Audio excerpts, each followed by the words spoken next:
convaincre na la. Bon d'abord il faut saluer son courage quand même ci déclaration mu def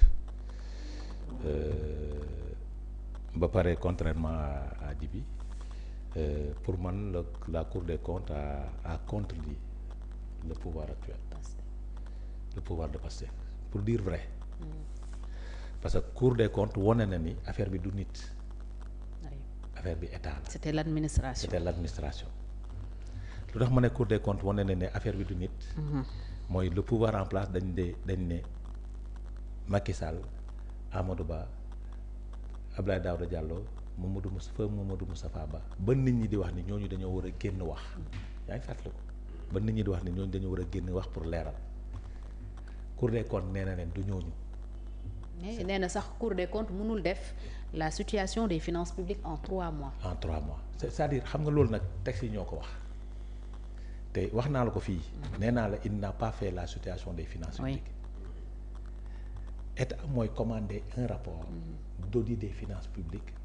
à l'IGF 3 mois la koy def au niveau de l'IGF. IGF moo koy jox rapport bi mu def moom il a 3 mois pour certifier ou bien ne pas certifier. le rapport de l'IGF. D'ailleurs sooy leen di fàttaliku.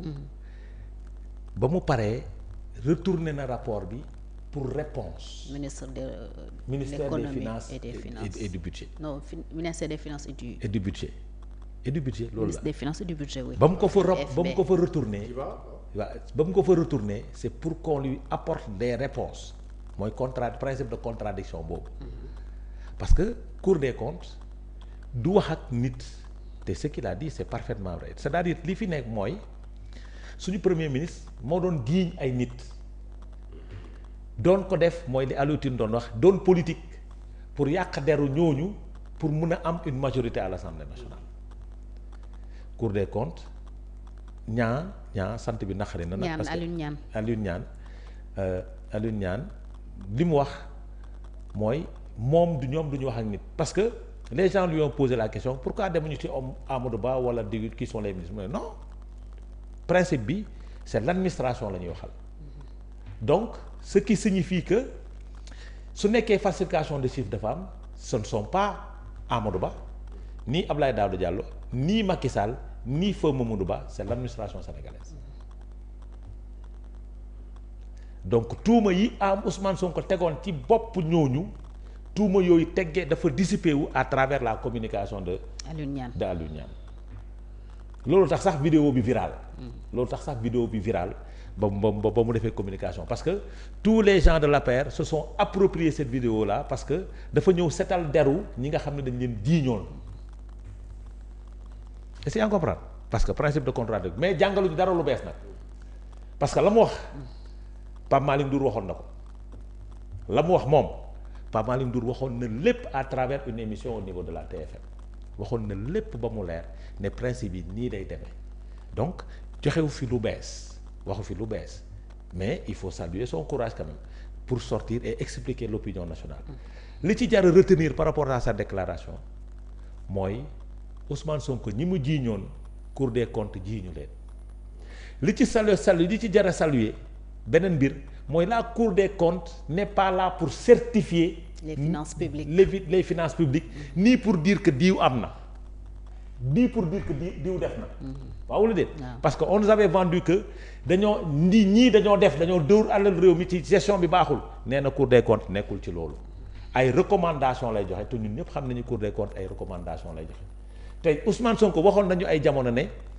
su rapport bi génnee ba Cour des comptes certifié ko di ngeen xam ni lii ak lii ak lii ak lii ak lii moom nee na Cour des comptes nekk fi pour certifier quoi que ce soit ça aussi c'est important de le souligner n'est-ce pas donc liñ ciy retenir mooy li Ousmane Sonko doon wax Sénégalais yi démb ak barke démb par rapport à ce rapport de la Cour des comptes li mu ci doon wax yëpp dara amu ci ñi mu ci doon jiiñ ñooñu kenn jiiñu leen li mu doon wax ni certification yeeg yooyu dara amu ci. kon en résumé la Cour des comptes dafa setal APR. weddi dafa setal ñu doon jiiñ. le régime précédent weddi ko parce que li mu soxla comme réponse du ñooñu ko ñoo ko koy jox mais l'administration sénégalaise ñoo ko koy jox donc en grosso modo si falsification des chiffres am na c'est l'administration sénégalaise si manipulation des chiffres am na c'est l'administration dans la mesure où li koy confirmer sax mooy ñaata la fi président Macky Sall bàyyi ñoom ñu ne 125 xaw ma 173 milliards qui a donné ces chiffres là c'est pas l'administration sénégalaise c'est pas l'IGF ce sont les fonctionnaires de l'IGF mais ñoom ba ñu mënee seen enquête gis nañ ni ëpp na sax 300 milliards. 278 milliards. ëpp na ko su nekkee dañoo cumuler les comptes les comptes des agences et des sociétés nationales. des banques. Parce que compte banques yi ñoom moo nekk 273 milliards. banques yi di nekk ci banques yi pour le compte de l'État du Sénégal du pouvoir public mais suñ jëlee mooy compte administratif bi mais suñ jëlee compte yi nga xam ni moo nekk ay Sénélec ak ay neneen ak neneen soo ko cumulé dina àgg 800 milliards. 800 milliards je parle de 800 milliards ci compte yi nga xam ne société nationale la loolu moo lay won ni li ñu doon wax ni dette cachée la dette société nationale yi la. parce que la dette administrative ko calculer waale ak la dette doo ko boole nag de l'administration. xam nga lu fa état bi am maître sceau bi rek pour garantir le prêt. c'est ça. est-ce que tu comprends mooy li mu doon expliquer léegi maintenant état du Sénégal compte administratif bi mooy bokkul ak compte ñeneen ñi nag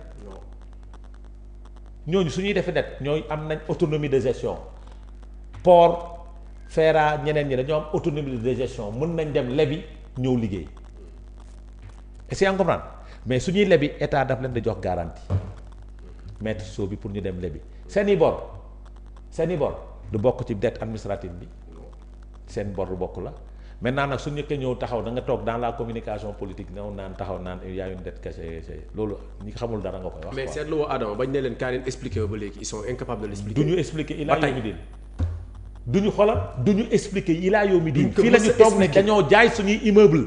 duñ ko mës a toog expliquer ko. c'est-à-dire building administratif bi Ousmane Sonko toog. di fa def réunion tous les jours ministres yi neew fa nee na dañ koo jaay kañ lañ ko jaay. SOGIP.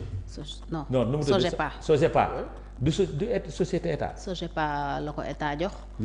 moom mu garanti ko fenn. très bien pour pouvoir. oui subrogation la. lever des fonds lever des fonds subrogation normal. mais puisque ñoom ñi àndal amuñu xel duñu xalaat. foofu la ñuy xalaatee. donc mooy li Karim Xurum Xax day wax rek làmmiñu maquette man la am day xool fu mu baaxee rek mu dóor.